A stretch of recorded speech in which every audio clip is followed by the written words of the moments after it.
Hello and welcome to Brijbala education YouTube channel. आज के इस एजुकेशनल लेक्चर में बच्चों हम डिस्कस करने वाले हैं क्लास 9 के science chapter work and energy के बारे में।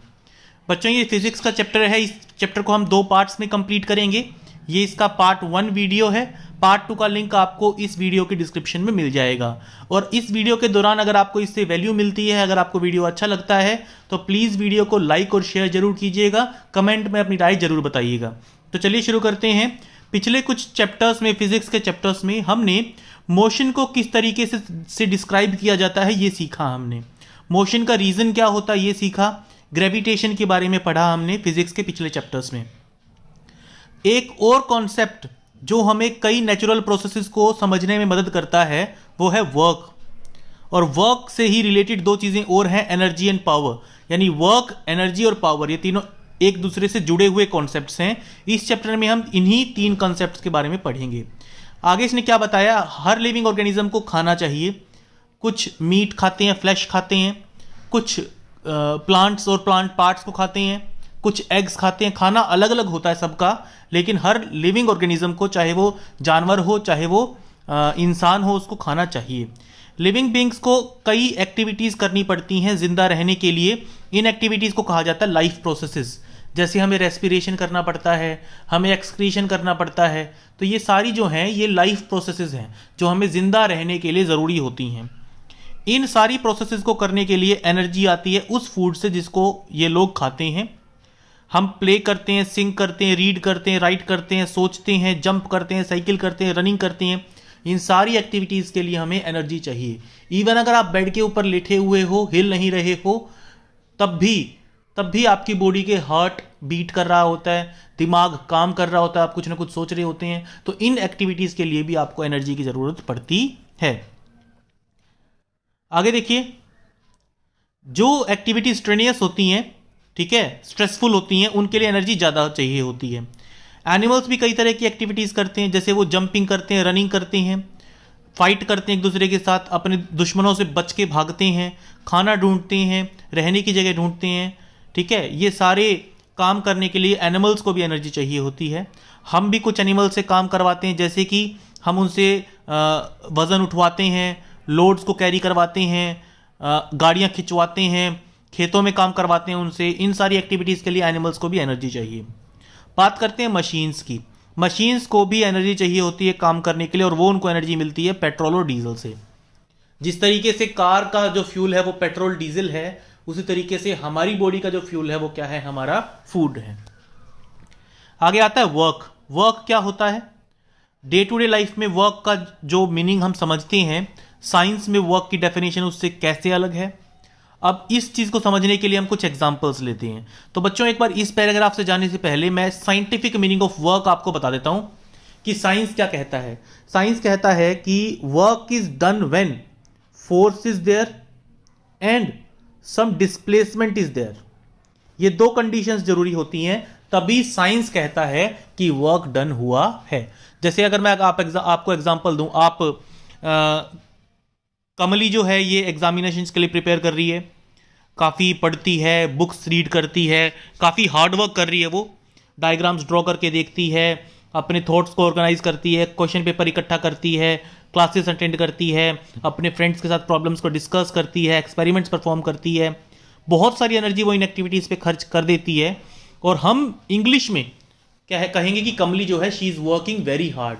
इंग्लिश में हम ये कहेंगे, लेकिन scientifically Kamli has done zero work. कमली ने कोई वर्क नहीं किया, क्योंकि जैसा कि मैंने आपको बताया, according to the scientific definition of work, there should be some force involved and the object on which the work is done should be displaced. कहने का मतलब क्या है, साइंटिफिक डेफिनेशन के हिसाब से वर्क तभी होता है साइंस में जब ऑब्जेक्ट के ऊपर फोर्स लगाया जाए और उस ऑब्जेक्ट के अंदर कुछ ना कुछ डिस्प्लेसमेंट आए, वो अपनी जगह को छोड़ के किसी दूसरी जगह पे चला जाए।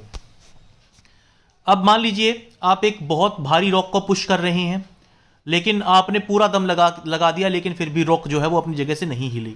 आप पूरे तरीके से थक चुके होते हैं, लेकिन साइंटिफिक डेफिनेशन ऑफ वर्क के अकॉर्डिंग आपने कोई काम नहीं किया। क्यों? क्योंकि आपने फोर्स तो लगाया, लेकिन डिस्प्लेसमेंट जीरो थी। जब तक डिस्प्लेसमेंट जीरो रहेगी तब तक वर्क डन भी जीरो रहेगा। आप कुछ मिनट तक खड़े रहते हैं बिना कुछ किए, आपके सिर पे आपने एक हैवी चीज़ उठा रखी है, आप थक जाते हैं उस चीज़ को उठाते उठाते, ठीक है, आपने अब बहुत मेहनत की और अपनी पूरी एनर्जी खर्च कर दी, लेकिन फिर भी साइंटिफिक डेफिनेशन के अकॉर्डिंग आपने वर्क नहीं किया। क्यों? क्योंकि आपने जो लोड उठा रखा है वो एक ही जगह पे है, उसकी डिस्प्लेसमेंट नहीं हुई। आपने फोर्स तो लगाया लेकिन डिस्प्लेसमेंट नहीं हुई उस ऑब्जेक्ट की। आपने वो वजन जो है वो अपने सिर पे उठाए रखा, उसको हिलाया डुलाया नहीं, इसीलिए वर्क डन कितना होगा यहाँ पे 0 होगा। आप एक सीढ़ियों के स्टेप्स चढ़ते हैं ऊपर की तरफ, सेकंड फ्लोर पे चले जाते हैं, ठीक है, या बिल्डिंग के ऊपर चले जाते हैं, आप एक टॉल ट्री के ऊपर चढ़ जाते हैं, ठीक है। तो अगर हम साइंटिफिक डेफिनेशन देखें तो इन एक्टिविटीज में, जैसे आप स्टेयर केस चढ़ रहे हैं, आप एक पेड़ के ऊपर चढ़ रहे हैं, यहां पे वर्क इन्वॉल्व है। जैसे कि जब आप पेड़ के ऊपर चढ़ते हैं तो वहां पे फोर्स कौन लगा रहे हैं? आप लगा रहे हैं। किस डायरेक्शन में फोर्स लगा रहे हैं? ऊपर की तरफ। और आपकी डिस्प्लेसमेंट किस तरफ हो रही है? इस केस में फोर्स आपके ऊपर ही लग रहा है ना, आप अपने ऊपर ही फोर्स लगा रहे हैं, तो आपकी डिस्प्लेसमेंट ऊपर की तरफ हो रही है पेड़ को चढ़ते हुए, तो वर्क डन है। डे टू डे लाइफ में हम किसी भी फिजिकल या मेंटल काम को वर्क मान लेते हैं। जैसे कि हम खेल रहे हैं, फ्रेंड से बातें कर रहे हैं, कोई गाना गुनगुना रहे हैं, मूवी देख रहे हैं, फंक्शन अटेंड कर रहे हैं, इनको हम वर्क बोल देते हैं डे टू डे लाइफ में, लेकिन साइंटिफिक डेफिनेशन के हिसाब से ये वर्क नहीं है। वर्क डिपेंड करता है कि हम उसको कैसे डिफाइन करते हैं। जैसे मैंने अभी आपको डिफाइन कर दिया है, work done, work is said to be done when there is a force acting on the object and there is some displacement in that object on which the force is applied, ठीक है। तो work जो है वो एक different meaning carry करता है science में। अब हम एक एक्टिविटी से इसको समझते हैं। देखिए, we have discussed in the above paragraph a number of activities which we normally consider to be work. हमने ऊपर पढ़ा कुछ ऐसी एक्टिविटीज जिनको हम नॉर्मली इंग्लिश लैंग्वेज में तो लिटरली तो हम उनको वर्क मानते हैं, लेकिन साइंस में नहीं मानते हैं।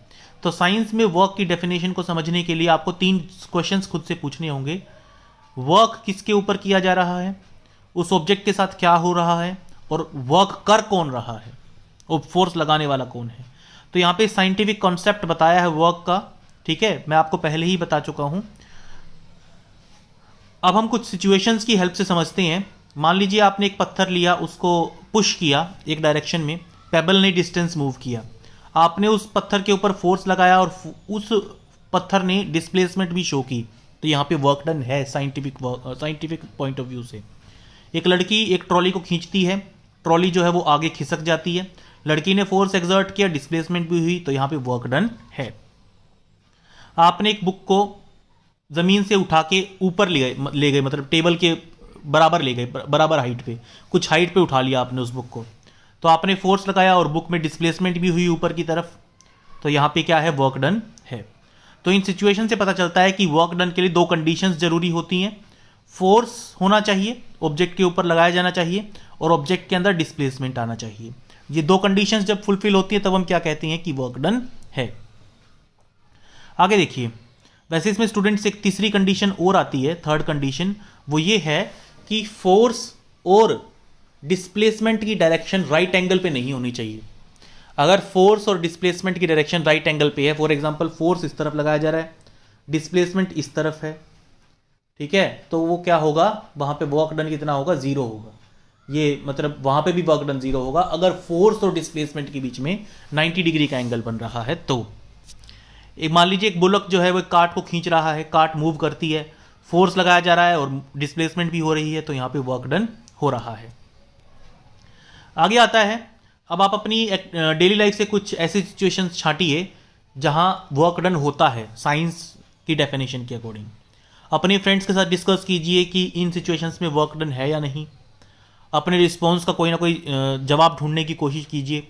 अब आप ये पूछिए, इन एक्टिविटीज़ में जो एक्टिविटीज़ आप लिस्ट कर रहे हैं उनमें भी पूछिए, अगर वर्क डन है तो फोर्स कौन सा काम कर रहा है, और वो ऑब्जेक्ट कौन सा है जिसके ऊपर वर्क डन हो रहा है, और जब वर्क डन होता है तो ऑब्जेक्ट के अंदर क्या चेंज आता है। क्या चेंज आता है ऑब्जेक्ट के अंदर? डिस्प्लेसमेंट होती है ऑब्जेक्ट के अंदर, ठीक है।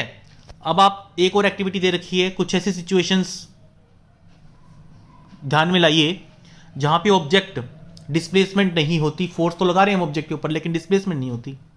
कुछ ऐसी सिचुएशंस समझिए, जहां पे ऑब्जेक्ट की डिस्प्लेसमेंट तो है लेकिन फोर्स नहीं है, कोई ऑब्जेक्ट अपने आप ही डिस्प्लेस हो रहा है।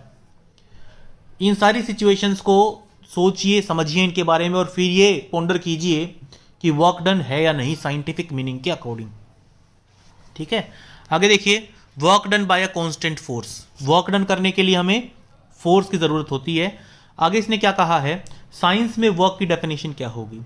सबसे पहले हम एक केस समझते हैं। मान लीजिए एक फोर्स F काम कर रहा है एक ऑब्जेक्ट के ऊपर, उस ऑब्जेक्ट ने डिस्प्लेसमेंट की S। Let a force F is acting on an object and the object is displaced by a distance S metres in the direction of force. ये इंपॉर्टेंट है। In the direction of force का मतलब जिस तरफ आपने force लगाई है, object की डिस्प्लेसमेंट भी किसी तरफ है, उसी तरफ है। तो ऐसे में वर्क डन का फॉर्मूला क्या होगा, work done will B force into displacement. ठीक है, ये फॉर्मूला होगा। तो work done by an object is given by the product of force and distance moved in the direction of force. तो work done का formula क्या होता है, वर्क डन को कैलकुलेट कैसे किया जाता है। वर्क डन को कैलकुलेट करने के लिए हम फोर्स को मल्टीप्लाई करते हैं distance moved in the direction of force के साथ, तब हमें वर्क डन मिल जाता है। ठीक है, जो एसआई यूनिट होती है इसकी वो होती है जूल। वर्क की एसआई यूनिट जो होती है दैट इज जूल। ठीक है, which is shown by capital J. इसको कैपिटल जे से शो करते हैं। तो अगर आपको 1 जूल वर्क की डेफिनेशन चाहिए तो क्या कहेंगे, इफ फोर्स 1 न्यूटन हो, डिस्टेंस डिस्प्लेसमेंट 1 मीटर हो, तो वर्क डन कितना होगा, 1 न्यूटन मीटर या फिर 1 जूल। तो 1 जूल की डेफिनेशन होगा, 1 joule is the amount of work done on object when force of 1 newton displaces it by 1 metre in the direction of force. ठीक है, तो जब 1 न्यूटन का फोर्स एक ऑब्जेक्ट को 1 मीटर डिस्प्लेस करते फोर्स की डायरेक्शन में, अगर फोर्स इस तरफ है तो डिस्प्लेसमेंट भी इसी तरफ होनी चाहिए। ठीक है, तब वर्क डन कितना कहलाएगा, 1 जूल कहलाएगा। तो इंपॉर्टेंट है, अगर आपको एग्जाम में पूछ लिया जाता है डिफाइन 1 जूल ऑफ वर्क, तो आप क्या लिखेंगे, work done is said to be 1 joule when a force of 1 newton displaces an object by 1 metre in the direction of force. ठीक है, आगे आता है what is the work done when the object force on the object is 0। अगर object के ऊपर force ही ना लगे तो डिस्प्लेसमेंट भी नहीं होगी, तो वर्क डन कितना होगा, 0। What would be the work done when the displacement object is 0। अगर ऑब्जेक्ट डिस्प्लेस ना करे, जैसे आपने एक बहुत भारी पत्थर को धक्का देना शुरू कर दिया लेकिन वो अपनी जगह से हिला ही नहीं, डिस्प्लेसमेंट 0 है, तो वर्क डन कितना होगा, work done will be F into displacement की वैल्यू 0, तो work done will be 0 joules. ठीक है, अब यहां पे एक न्यूमेरिकल दे रखा है, फोर्स 5 न्यूटन है, डिस्प्लेसमेंट 2 मीटर है, तो हमें क्या निकालना है, वर्क डन निकालना है हमें। तो वर्क डन कैसे निकालोगे, F इंटू एस, 5 इंटू 2 यानी 10 जूल्स। ठीक है, आगे आता है एक और सिचुएशन कंसिडर करते हैं जिसमें फोर्स और डिस्प्लेसमेंट जो है वो सेम डायरेक्शन में है। एक लड़का जो है एक टॉय कार को खींच रहा है, उसके ऊपर फोर्स लगा रहा है, जिस तरफ लड़का फोर्स लगा रहा है कार भी उसी तरफ मूव कर रही है। इस सिचुएशन में वर्क डन निकालना काफी आसान है, फोर्स मल्टीप्लाइड बाय डिस्प्लेसमेंट। ऐसे सिचुएशन में वर्क डन पॉजिटिव होता है। वैसे तो स्टूडेंट्स आप लोग ध्यान दीजिएगा, work is a scalar quantity. Scalar और वेक्टर दो तरह की क्वांटिटीज होती हैं, पहले चैप्टर्स में हमने डिस्कस किया है। तो work done is a scalar quantity, work की कोई डायरेक्शन नहीं होती, इसका सिर्फ मैग्नीट्यूड होता है, इसका सिर्फ अमाउंट होता है, कोई डायरेक्शन नहीं होती वर्क की। लेकिन अगर फोर्स और डिस्प्लेसमेंट सेम डायरेक्शन में है तो वर्क डन क्या आएगा, पॉजिटिव। लेकिन अगर फोर्स और डिस्प्लेसमेंट ऑपोजिट डायरेक्शन में है तो वर्क डन क्या आएगा, नेगेटिव। अब आप कहोगे सर आप कह रहे थे कि वर्क तो स्केलर है, फिर इसकी वैल्यू नेगेटिव कैसे आई। तो बच्चों ध्यान रख दीजिएगा, अगर वर्क की वैल्यू नेगेटिव आती है तो इससे हमें पता चलता है कि फोर्स और डिस्प्लेसमेंट एक दूसरे से ऑपोजिट डायरेक्शन में है। ये नेगेटिव साइन वर्क की डायरेक्शन नहीं दिखाता, वर्क की तो कोई डायरेक्शन होती नहीं है, वर्क तो एक स्केलर क्वांटिटी है। तो ध्यान दीजिएगा, आप ये क्वेश्चन पेपर में पूछा जा सकता है कि if work is a scalar quantity then why does its value comes out to be negative sometimes। तो आप लिखेंगे work is a scalar quantity but sometimes its value is negative। The negative sign shows that force and displacement are in opposite directions। This negative sign does not show the direction of work but it shows that force and displacement are in opposite directions. तो अगर work done negative है, इसका मतलब force और displacement एक दूसरे से opposite direction में हो रहे हैं। ठीक है, मान लीजिए आप एक सिचुएशन को कंसिडर कीजिए, एक ऑब्जेक्ट है जो एक यूनिफॉर्म वेलोसिटी से इस डायरेक्शन में मूव कर रहा है सपोज। अब आपने क्या किया, इसके ऊपर फोर्स लगाया इस तरफ और इसकी स्पीड को कम कर दिया। अब डिस्प्लेसमेंट तो इस तरफ हो रही है, फोर्स इस तरफ है, तो यहां पे वर्क डन क्या होगा, माइनस एफ एस आएगा। तो ध्यान दीजिएगा, वर्क का फॉर्मूला होता है एफ इंटू एस, लेकिन अगर फोर्स और डिस्प्लेसमेंट अपोजिट डायरेक्शन में है तो उनके आगे एक नेगेटिव साइन लगा देना है। ठीक है, अगर दोनों के बीच में एंगल 180 डिग्री का है, if the angle between force and displacement is 180 degree, या फिर हम कहीं they are acting in opposite direction भी कह सकते हैं, हम एंगल 180 भी कह सकते हैं, बात एक ही है। ठीक है, तो वर्क डन क्या होगा, नेगेटिव होगा।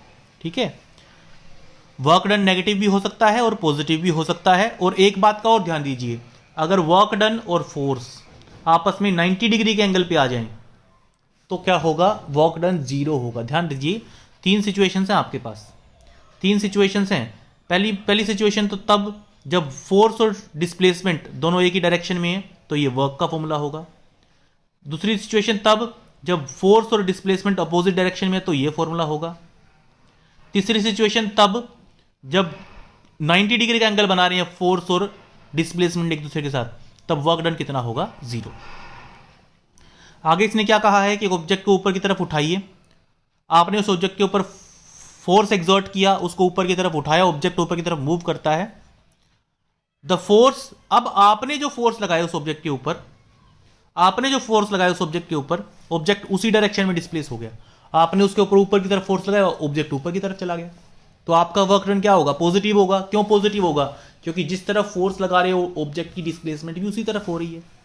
लेकिन इस केस में फोर्स ऑफ ग्रेविटी का जो वर्क डन है वो नेगेटिव होगा। क्यों, क्योंकि ग्रेविटेशनल फोर्स नीचे की तरफ काम करता है, ऑब्जेक्ट ऊपर की तरफ जा रहा है। तो इस केस में work done by gravitational force, ध्यान दें आप, work done by gravitational force, अगर मैं कहूं वर्क डन बाय मी, आपने उस ऑब्जेक्ट के ऊपर उठाया, तो वो पॉजिटिव होगा। लेकिन work done by gravitational force इस केस में क्या होगा, नेगेटिव होगा। क्यों, because gravitational force is acting in downward direction while the book is moving in upward direction. So force and displacement in this case are opposite to each other, so work done will be negative. ठीक है, तो work done negative होता है जब force जो है वो displacement से अपोजिट डायरेक्शन में काम करता है। वर्क डन पॉजिटिव होता है जब फोर्स और डिस्प्लेसमेंट एक ही डायरेक्शन में होते हैं।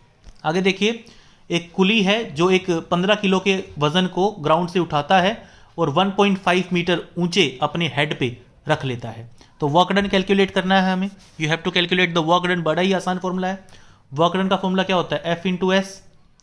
ठीक है, एफ का हमें पता है एम इंटू जी, क्योंकि इसने ऊपर की तरफ उठाया ना, तो यहां पे ग्रेविटी क्या आएगी, एक्सेलरेशन ड्यू टू ग्रेविटी आएगी, एक्सेलरेशन यहां पे m g into s. M की वैल्यू हमारे पास है 15 किलोग्राम्स, जी की वैल्यू हमारे पास है 10 मीटर पर सेकेंड स्क्वायर, एस की वैल्यू हमारे पास है 1.5 मीटर। तीनों को मल्टीप्लाई करके वर्क डन की वैल्यू आती है 225 जूल्स। तो स्टूडेंट्स, यहां तक था आपका वर्क का कॉन्सेप्ट। आगे अगला सबसेक्शन शुरू होता है, that is energy. Life impossible energy के बिना, अगर आपकी बॉडी में एनर्जी नहीं होगी तो आप जिंदा नहीं रह सकते, सीधी सी बात है। एनर्जी की डिमांड लगातार बढ़ रही है। हमें एनर्जी कहां से मिलती है, हमें जो एनर्जी मिलती है उसका सबसे बड़ा सोर्स जो है वो सन है। हम जितनी भी अलग अलग टाइप की एनर्जी का यूज करते हैं वो कहीं ना कहीं सन के ऊपर ही डिपेंड करती है। इसके अलावा, सन के अलावा हमें एटम के न्यूक्लियस से भी एनर्जी मिलती है, जिसको न्यूक्लियर एनर्जी कहते हैं। अर्थ के इंटीरियर से भी एनर्जी मिलती है हमें, टाइड्स से, जो लहरें उठती हैं समुद्रों के अंदर, जो टाइड्स आती हैं, ज्वार भाटा आता है, टाइड्स आती हैं, हाई टाइड लो टाइड आती है, उससे भी एनर्जी निकाली जा सकती है। तो स्टूडेंट्स, ये क्यों कह रहा है कि सन बिगेस्ट सोर्स ऑफ एनर्जी है, क्योंकि आप एक बार सोचिए, हमारे आसपास जितनी, जैसे मैं एग्जांपल लेते हैं हमारा खुद का, हमें एनर्जी कहां से मिलती है, फूड से। हम जो फूड खाते हैं, मान लीजिए कुछ लोग जो है एग्स खाते हैं, कुछ लोग जो है फ्लैश खाते हैं, कुछ लोग जो है प्लांट के पार्ट्स खाते हैं। जैसे मान लीजिए आपने कोई सब्जी खाई तो आपने प्लांट पार्ट को खाया, उस प्लांट पार्ट ने वो फ्रूट या वेजिटेबल कैसे बनाई थी, फोटोसिंथेसिस से बनाई थी। फोटोसिंथेसिस के लिए एनर्जी कहां से आई थी, सन से आई थी। इसका मतलब आप आलू गोभी खा रहे हैं, चपाती खा रहे हैं, तो आप किसकी एनर्जी का यूज कर रहे हैं, सन की एनर्जी का यूज कर रहे हैं। अगर आप किसी एनिमल के मीट को खा रहे हैं तो उस एनिमल ने भी सपोज आप मुर्गी के मीट को खा रहे हैं, ठीक है, तो उस मुर्गी ने भी प्लांट प्रोडक्ट को खा के एनर्जी गेन करी है, इतनी बड़ी हुई है वो, और जिस प्लांट प्रोडक्ट को उस मुर्गी ने खाया था वो सन की एनर्जी से, फोटोसिंथेसिस से बना था। इसका मतलब अगर आप मीट खा रहे हैं तब भी आप इनडायरेक्टली सन से ही एनर्जी ड्रॉ कर रहे हैं। आपके घर में जो बिजली आती है, आपके घर में जो बिजली आती है वो कहाँ से आती है? सपोज वो बिजली कोयले से बनती है थर्मल पावर प्लांट में। तो कोयला कैसे बना? आज से लाखों साल पहले के प्लांट से बना है। आज से लाखों साल पहले के प्लांट्स क्यों उग पाए? क्योंकि सन ने उनको एनर्जी प्रोवाइड की फोटोसिंथेसिस के लिए, इसलिए उग पाए। तो कोयले से अगर हम एनर्जी निकालते हैं, इसका मतलब वहां पे भी सन की एनर्जी ही छुपी हुई है। मान लीजिए आपके यहाँ बिजली बनती है हाइड्रो इलेक्ट्रिक पावर प्लांट से, वो पानी के बहने से एनर्जी बनती है। अब पानी जो है वो लिक्विड फॉर्म में क्यों है? सन की हीट की वजह से। तो वहां पे भी इनडायरेक्टली सन से ही हम एनर्जी विड्रॉ कर रहे हैं। तो कुछ एनर्जी सोर्सेज हमने ऊपर बताए हैं, इसके अलावा भी कई सोर्सेज हैं। आप उन सोर्सेज के बारे में सोचने की कोशिश कीजिए जो सन के ऊपर डिपेंड नहीं करते हैं। क्या ऐसे सोर्सेज आपको मिले जो सन के ऊपर डिपेंड नहीं करते हैं? जैसे जो energy from the interior of earth है, या एटम्स के न्यूक्लियस की जो एनर्जी है, ऐसा कहा जाता है कि ये सन के ऊपर डायरेक्टली डिपेंड नहीं करती, सन के ऊपर डिपेंड नहीं करती है। आगे आता है, डेली लाइफ में हम एनर्जी वर्ड का यूज करते हैं, लेकिन साइंस में इसका मीनिंग थोड़ा सा डेफिनेट और प्रिसाइज है, थोड़ा अलग है। जब कोई फास्ट मूविंग क्रिकेट बॉल किसी विकेट के ऊपर टकराती है तो विकेट जो है वो बिखर जाती है, विकेट बिखर जाती है।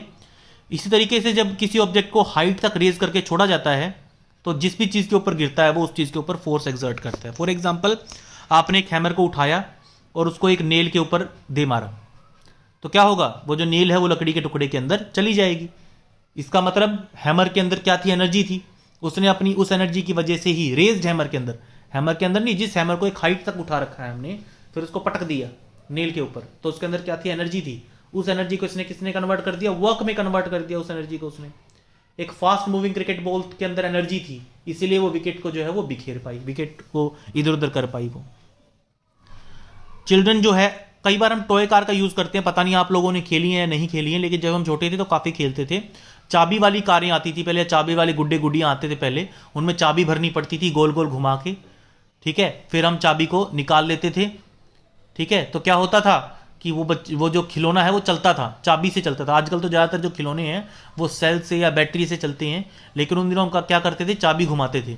घड़ियों के अंदर भी चाबियां आती थी उस वक्त, घड़ियों को चलाने के लिए भी लगातार उनमें चाबी देनी पड़ती थी, हर 1-2 दिन के बाद, 3 दिन के बाद, ठीक है। हम चाबी घुमाते हैं टॉय कार की। टॉय कार जब तक उसके चाबी अनवाइंड होती है तब तक वो टॉय कार चलती थी, फिर वो क्या हो जाती थी? रुक जाती थी। तो उसके अंदर भी क्या हुआ? हमने जो एनर्जी उसको चाबी भर के हमने जो उसको एनर्जी प्रोवाइड की, वो एनर्जी उसके अंदर स्टोर्ड थी और उसी एनर्जी की वजह से वो टॉय कार जो है वो आगे बढ़ती रही। जब किसी बलून को हवा के साथ फुलाया जाता है और जब हम उसको प्रेस करते हैं तो उसकी शेप चेंज हो जाती है हमारी एनर्जी की वजह से। जब हम उसको बहुत ज़्यादा प्रेस करते हैं तो वो फट भी जाता है, और जब हम उसको छोड़ देते हैं तब वो अपनी शेप में ओरिजिनल शेप में वापस भी आ जाता है, ठीक है। तो इन सारी एग्जाम्पल से पता चलता है अगर किसी चीज़ के अंदर कैपेबिलिटी ऑफ डूइंग वर्क है तो उसके अंदर एनर्जी है।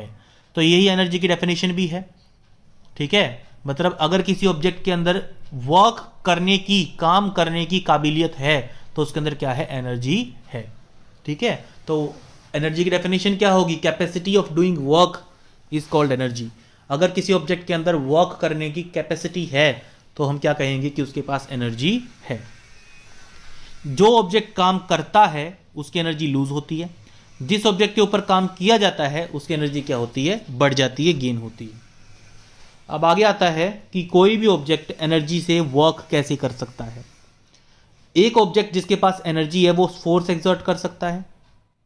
जब वो ऐसा करता है तो वो एनर्जी को उस ऑब्जेक्ट के अंदर ट्रांसफर कर, जैसे मान लीजिए मेरे पास एनर्जी है, मैंने खाना खाया है, मैंने एक क्रिकेट बॉल को जो है पुश किया, अपने टांगों से या हाथों से पुश किया, तो हमने क्या किया? मैंने क्या किया? अपनी एनर्जी के एक छोटे से पार्ट को उस बॉल में ट्रांसफर कर दिया, अपने फोर्स को, अपनी एनर्जी की कैपेबिलिटी को उस बॉल के अंदर ट्रांसफर कर दिया, वो बॉल आगे की तरफ चली गई। तो इससे क्या हुआ? उस बॉल के अंदर तो एनर्जी आ गई क्योंकि वो आगे की तरफ चली गई, उसमें वर्क डन हुआ उसके अंदर, और मेरी एनर्जी थोड़ी सी कम हो गई, ठीक है। जो ऑब्जेक्ट मूव करता है उसने एनर्जी को रिसीव किया है, इसीलिए उसमें कुछ वर्क डन हुआ है। जैसे मैंने आपको अभी बॉल का एग्जांपल दिया, बॉल आगे की तरफ खिसकी, उसके ऊपर फोर्स लगाया, अब फोर्स भी है, डिस्प्लेसमेंट भी है, इसका मतलब उस बॉल ने वर्क डन किया। उस बॉल ने वर्क डन कैसे किया? उस बॉल ने मेरी एनर्जी की वजह से वर्क डन किया। ठीक है, तो इसका मतलब जिस ऑब्जेक्ट के पास एनर्जी है वो वर्क डन कर सकता है। तो energy possessed by an object is capacity of doing work.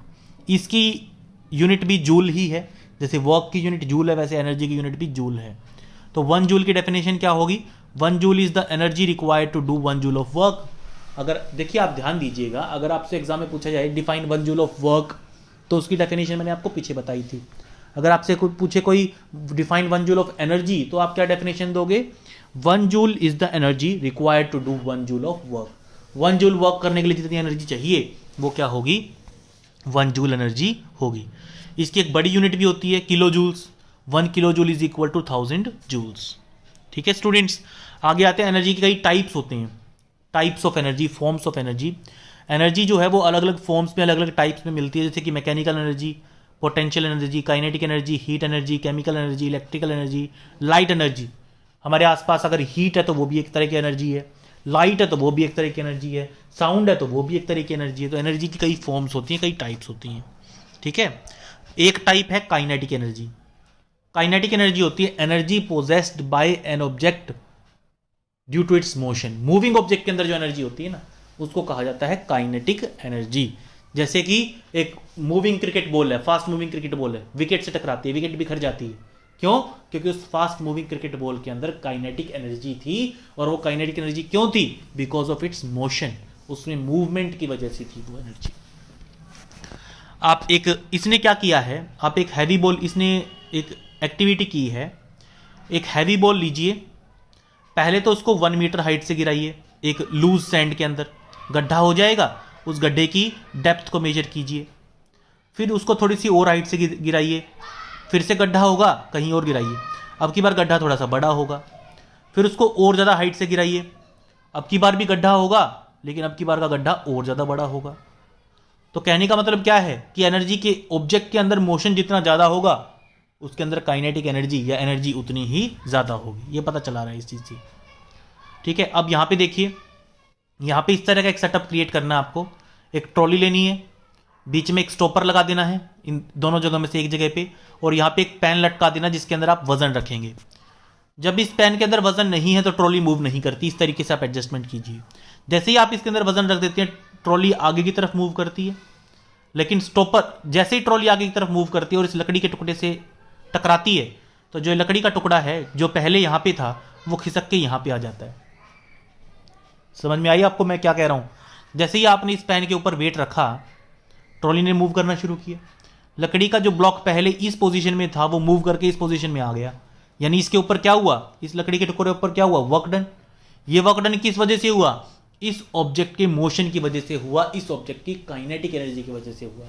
तो इस एक्टिविटी से पता चलता है कि मूविंग ऑब्जेक्ट्स हैव एनर्जी, और उनकी इस एनर्जी को नाम क्या दिया जाता है? Kinetic energy.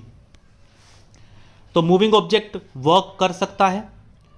जिस ऑब्जेक्ट की स्पीड ज़्यादा होती है उसके अंदर वर्क करने की एबिलिटी भी ज़्यादा होती है।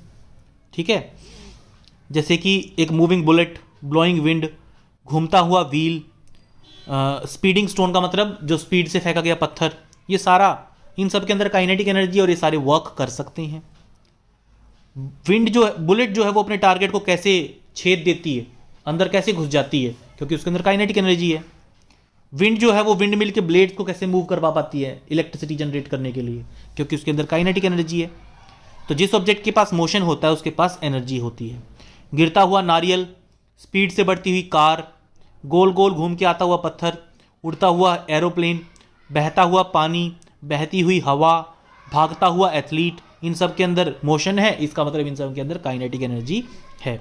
तो kinetic energy is the energy possessed by an object due to motion. Motion की वजह से जो एनर्जी किसी ऑब्जेक्ट के अंदर आती है उसको कहा जाता है काइनेटिक एनर्जी। स्पीड जितनी ज़्यादा होती है, काइनेटिक एनर्जी भी उतनी ही ज़्यादा होती है। इस बात का भी आप ध्यान रखिए, kinetic energy increases with speed. अब काइनेटिक एनर्जी की वैल्यू कैसे निकाली जाए? ठीक है, हम ये कहते हैं, देखिए आप इस लाइन को ध्यान से पढ़िएगा। Kinetic energy of a moving body with a certain velocity is equal to the work done on it. मान लीजिए अब कोई बॉल है जो काफी फास्टली मूव कर रही है, और वो बॉल अपने आप तो चलेगी नहीं, किसी फील्डर ने उसको बैट से, किसी फील्डर ने उसको फेंका होगा अपना फोर्स लगा के, या फिर किसी बैट्समैन ने उसको अपने बैट से हिट करके मारा होगा, तभी वो बॉल फास्टली मूव कर रही है। तो ये क्या कहता है कि किसी भी ऑब्जेक्ट के अंदर काइनेटिक एनर्जी उतनी ही होती है जितना उसके ऊपर वर्क किया गया है, जितना उसके ऊपर फोर्स एक्सर्ट किया गया है। समझ में आई बात? यानी एक फील्डर फेंकता है बॉल को, अगर वो कम फोर्स से फेंकेगा, कम वर्क डन करेगा, तो उस ऑब्जेक्ट की, उस बॉल की स्पीड कम होगी। अगर वो पूरा दम लगा के फेंकेगा तो उस बॉल की स्पीड ज्यादा होगी। इसका मतलब ऑब्जेक्ट के अंदर काइनेटिक एनर्जी उतनी ही होती है जितना वर्क डन उसके ऊपर किया गया है। आगे आता है आपका काइनेटिक एनर्जी को हम इक्वेशन से निकालते हैं। ठीक है, मान लीजिए एक ऑब्जेक्ट है जिसका मास m है, वो एक यूनिफॉर्म वेलोसिटी u से मूव कर रहा था। ठीक है, अब हमने उसको s डिस्प्लेसमेंट प्रोवाइड की, उसके ऊपर फोर्स लगाया f। देखिए, आप ध्यान से देखिएगा, एक ऑब्जेक्ट है जिसका मास m है, वो शुरू में u वेलोसिटी से, इनिशियल वेलोसिटी u से मूव कर रहा है। हमने उसके ऊपर F फोर्स लगाया, इस F फोर्स की वजह से उसकी डिस्प्लेसमेंट हुई S, और उसकी वेलोसिटी U से बढ़ के कितनी हो गई? V हो गई। सपोज ये सिचुएशन है, दोबारा बता देता हूं आपको। An object of mass M is moving with velocity of U, we are exerting a force F on it, the force displaces the object by S metres and the velocity of object changes from U to V, U से V तक change हो जाती है। ठीक है, अब equation of motion से हम क्या कह सकते हैं? V square minus u square is equal to 2as। यहां से s की वैल्यू कितनी आई? V square minus u square by 2a, इस इक्वेशन से आई है ये वैल्यू। आगे वर्क डन का फॉर्मूला हमें पता है, F इंटू एस होता है। ठीक है, F की वैल्यू क्या होती है? मास इंटू एक्सेलरेशन, पहले पढ़ चुके हो आप। S की वैल्यू हमने यहां से निकाली है v square minus u square by 2a। a से a कट जाएगा, एक ऊपर एक नीचे है, तो वैल्यू कितनी आई? Half m v square minus u square. ये वर्क डन की वैल्यू है। ठीक है, ये क्या है? वर्क डन की वैल्यू है। और मैंने आपको ऊपर क्या बताया था कि मूविंग ऑब्जेक्ट के अंदर काइनेटिक एनर्जी उतनी ही होती है जितना उसके ऊपर वर्क डन किया गया होता है। तो काइनेटिक एनर्जी की वैल्यू कितनी होगी? वर्क डन के बराबर, जो कि कितनी है? Half m v square minus u square. ये काइनेटिक एनर्जी का फॉर्मूला आता है। लेकिन अगर ऑब्जेक्ट जीरो वेलोसिटी से स्टार्ट कर रहा है तो u की वैल्यू क्या हो जाएगी? 0, और एनर्जी की वैल्यू क्या हो जाएगी? Half m v square. तो कहने का मतलब क्या है? अगर ऑब्जेक्ट के पास शुरू में कुछ वेलोसिटी है तो काइनेटिक एनर्जी का फॉर्मूला ये वाला होगा। लेकिन अगर ऑब्जेक्ट के पास शुरू में कोई एनर्जी नहीं है, वो जीरो वेलोसिटी से मूव कर रहा था शुरू में, तो उसका फॉर्मूला हो जाएगा ये वाला। ठीक है, ध्यान रखिएगा आप लोग। अब कुछ न्यूमेरिकल कर लेते हैं। एक ऑब्जेक्ट है जिसका मास 15 किलोग्राम है, 4 मीटर पर सेकंड की वेलोसिटी से चल रहा है। काइनेटिक एनर्जी निकालो, बहुत ही सिंपल सा तरीका है। हाफ एम वी स्क्वायर में m की वैल्यू पुट करो, v की वैल्यू पुट करो, आंसर आ जाएगा 120 जूल्स। आगे आता है, एक ऑब्जेक्ट के ऊपर वर्क डन किया गया, उसकी वेलोसिटी 30 से 60 किलोमीटर पर आवर तक बढ़ गई, उसका मास 1500 किलोग्राम है। तो बताओ उसके ऊपर वर्क डन कितना है? तो मैंने आपको बताया वर्क डन कितना है, जितनी काइनेटिक एनर्जी का चेंज आया उसके अंदर। तो क्या आएगा? W is equal to half m v square minus u square वाला फॉर्मूला लगेगा आपकी बार, क्योंकि उसके अंदर कुछ इनिशियल वेलोसिटी भी है। मैंने आपको डेरिवेशन करते वक्त बताया था कि अगर इनिशियल वेलोसिटी 0 है तो क्या फॉर्मूला लगेगा, और अगर इनिशियल वेलोसिटी नॉन जीरो है तो क्या फॉर्मूला लगेगा। ध्यान रखिएगा, 30 और 60 को पहले आप मीटर पर सेकंड में चेंज कर लीजिएगा। 5/18 से मल्टीप्लाई करके इसको पहले किलोमीटर पर आवर को मीटर पर सेकंड में चेंज कर लीजिएगा। जैसे ये कितना आया? 50/3 मीटर पर सेकंड, और ये कितना आया? 25/3 मीटर पर सेकंड। तो ये वाला फॉर्मूला लगाइए, half m v square minus u square, तो आपके पास वैल्यू आ जाएगी 1,56,250 joules is the work done on that object. ठीक है, तो ये था आपका पार्ट 1 इस चैप्टर का। अगर आपको वीडियो पसंद आया तो प्लीज़ लाइक और शेयर जरूर कीजिएगा। आपके लाइक्स हमारे लिए मोटिवेशन का काम करते हैं। अगर आप इस चैनल पे नए हैं, अब तक आपने सब्सक्राइब नहीं किया है, तो सब्सक्राइब कर दें ब्रिजबाला एजुकेशन यूट्यूब चैनल को, और दबा दें नोटिफिकेशन बेल आइकन को, ताकि जैसे ही हम कोई नया वीडियो अपलोड करें उसकी नोटिफिकेशन सबसे पहले पहुंचे आपके डिवाइस तक। Thank you for being with us, thank you for supporting us.